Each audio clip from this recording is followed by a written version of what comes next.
Welcome back to Deepak's fine arts.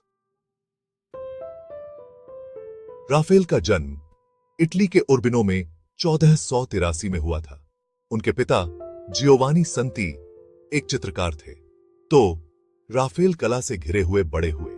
उन्होंने बहुत जल्दी अपनी प्रतिभा दिखाई। उनके पिता ने उन्हें चित्रकारी की बुनियादी बातें सिखाईं। दुख की बात है कि जब राफेल केवल 8 साल के थे, तब उन्होंने अपनी मां को खो दिया।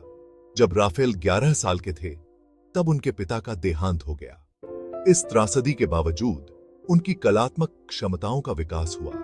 उन्होंने स्थानीय कलाकारों से सीखना जारी रखा। उनकी प्रतिभा कम उम्र से ही स्पष्ट थी। एक किशोर के रूप में भी उन्हें काम मिलने लगा था।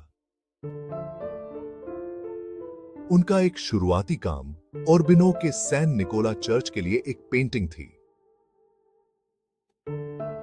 इसने परिप्रेक्ष्य और संरचना में उनके प्रारंभिक महारत को प्रदर्शित किया। 17 साल की उम्र में राफेल पेरुगिया चले गए। वह एक प्रसिद्ध चित्रकार पिएत्रो पेरुगिनो के छात्र बन गए। पेरुगिनो अपने सुंदर चित्रों और शांत रचनाओं के लिए जाने जाते थे। राफेल ने पेरुगिनो से बहुत कुछ सीखा।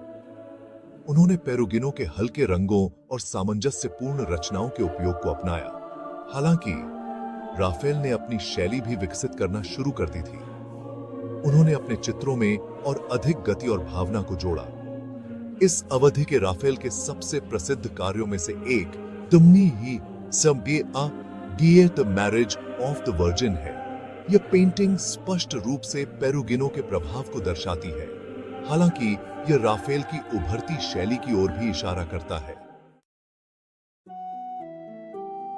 1504 में राफेल फ्लोरेंस चले गए। फ्लोरेंस पुनर्जागरण का केंद्र था। यह लियोनार्डो दा विंची और माइकल एंजेलो जैसे महान कलाकारों का घर था। राफेल इन उस्तादों से सीखने के लिए उत्सुक थे। राफेल ने लियोनार्डो और माइकल एंजेलो के कार्यों का बारीकी से अध्ययन किया। वह मानव शरीर रचना, विज्ञान की उनकी समझ और प्रकाश और छाया के उपयोग से विशेष रूप से प्रभावित थे। राफेल ने इन तत्वों को अपने काम में शामिल किया। उन्होंने अनुग्रह, सामंजस्य और भावनात्मक गहराई की विशेषता अपनी शैली विकसित की। फ्लोरेंस में अपने समय के दौरान राफेल को चित्रों के लिए कई काम मिले। उन्होंने पुनर्जागरण के कुछ सबसे सुंदर और व्यावहारिक चित्रों को चित्रित किया। उनके चित्रों को उनकी मनोवैज्ञानिक गहराई और यथार्थवाद के लिए जाना जाता था। 1508 में राफेल रोम चले गए। वह केवल 25 वर्ष के थे। पोप जूलियस द्वितीय ने उन्हें वेटिकन पैलेस में भित्ति चित्रों को चित्रित करने के लिए नियुक्त किया। ये भित्ति चित्र राफेल के सबसे प्रसिद्ध कार्यों में से कुछ हैं। भित्ति चित्रों में से एक द स्कूल ऑफ एथेंस प्राचीन ग्रीस के महान दार्शनिकों को दर्शाता है। यह परिप्रेक्ष्य और संरचना की उत्कृष्ट कृति है। एक अन्य भित्ति चित्र द कीकी के साथ की डिस्प्यूटेशन ऑफ द होली सैक्रामेंट मसीह की प्रकृति के बारे में एक बहस दिखाता है। ये भित्ति चित्र राफेल की बौद्धिक गहराई और कला के माध्यम से जटिल विचारों को व्यक्त करने की उनकी क्षमता को प्रदर्शित करते हैं। वेटिकन में राफेल के काम ने उन्हें पुनर्जागरण के प्रमुख कलाकारों में से एक के रूप में स्थापित किया। उनके भित्ति चित्रों को उनकी सुंदरता, सामंजस्य और बौद्धिक गहराई के लिए मनाया जाता था। उन्होंने आने वाली पीढ़ियों के कलाकारों के लिए एक मॉडल के रूप में काम किया। भाग 5, प्राचीन रोम का आकर्षण। राफेल प्राचीन रोम की कला और वास्तुकला से मोहित हो गए थे। उन्होंने प्राचीन रोमन खंडहरों का अध्ययन करने में घंटों बिताए। उन्होंने प्राचीन रोमन मूर्तियों के विस्तृत चित्र बनाए। उन्होंने प्राचीन रोमन कला के तत्वों को अपने काम में शामिल किया।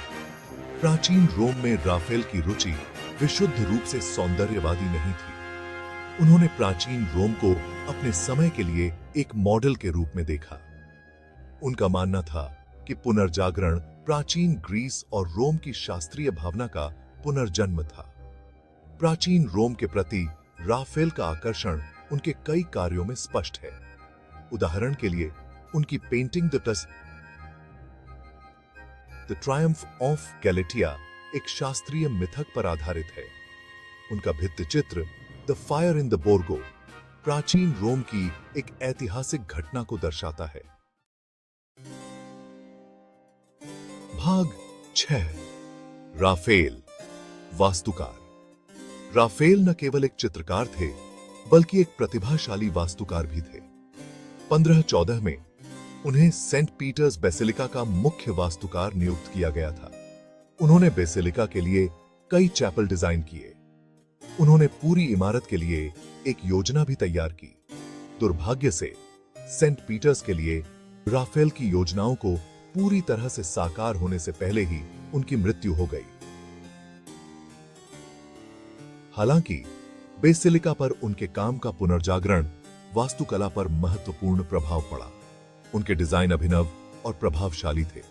उन्होंने चर्च वास्तुकला की एक नई शैली को स्थापित करने में मदद की। भाग 7 एक छोटी सी लाइफ, एक अमर विरासत। 1520 में राफेल की मृत्यु हो गई। वह केवल 37 वर्ष के थे। उनका निधन कला जगत के लिए बहुत बड़ी क्षति थी। वह अपनी शक्तियों के चरम पर थे। उन्होंने कम समय में काम का एक आश्चर्यजनक शरीर तैयार किया था। अपने छोटे से जीवन के बावजूद राफेल ने एक स्थायी विरासत छोड़ी। उन्हें पुनर्जागरण के महानतम कलाकारों में से एक माना जाता है। उनकी कृतियों को उनकी सुंदरता, अनुग्रह और सामंजस्य के लिए सराहा जाता है। वे आज भी कलाकारों को प्रेरित और प्रभावित करते हैं।